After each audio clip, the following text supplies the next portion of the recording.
महाराज जी, आपके चरणों में कोटि कोटि प्रणाम। महाराज जी, जब इंसान का जन्म होता है उसी समय तय हो जाता है कि कब ये व्यक्ति अच्छे कर्म करेगा, कब बुरे। नहीं नहीं नहीं नहीं नहीं, गलत गलत गलत गलत, तुम्हारा गलत चिंतन है। मनुष्य जब जन्म लेता है उसके पहले दो कर्मों से उसके शरीर की रचना होती है, पाप कर्म और पुण्य कर्म से। कई बार एकांतिक में बताया है, केवल पाप कर्म से यातना देह मिलता है जो नरक में मिलता है, नरक लोक में।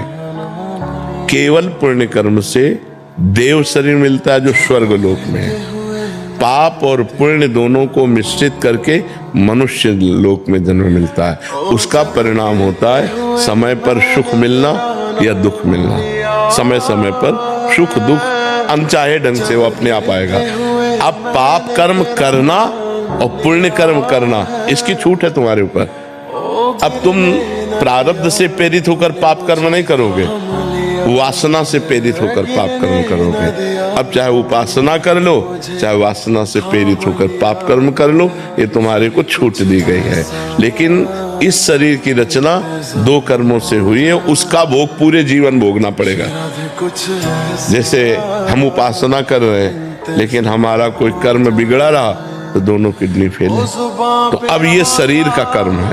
पूर्व जन्म के शरीर में जो हमने पाप कर्म किए उससे इस शरीर का निर्माण हुआ, और इस शरीर के माता के गर्भ से ही किडनी में दोष था, वो जो पॉलिसिस्ट किडनी कहते हैं वो वैसे।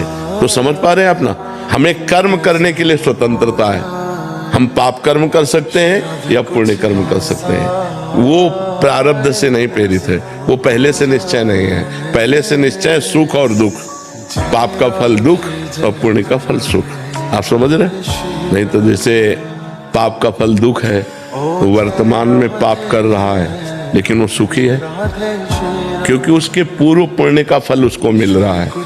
वर्तमान में कोई पुण्यात्मा धर्मात्मा है लेकिन वो दुख भोग रहा है क्योंकि उसके पूर्व के पाप का फल उसे भोगने को मिल रहा है। समझ पा रहे आप?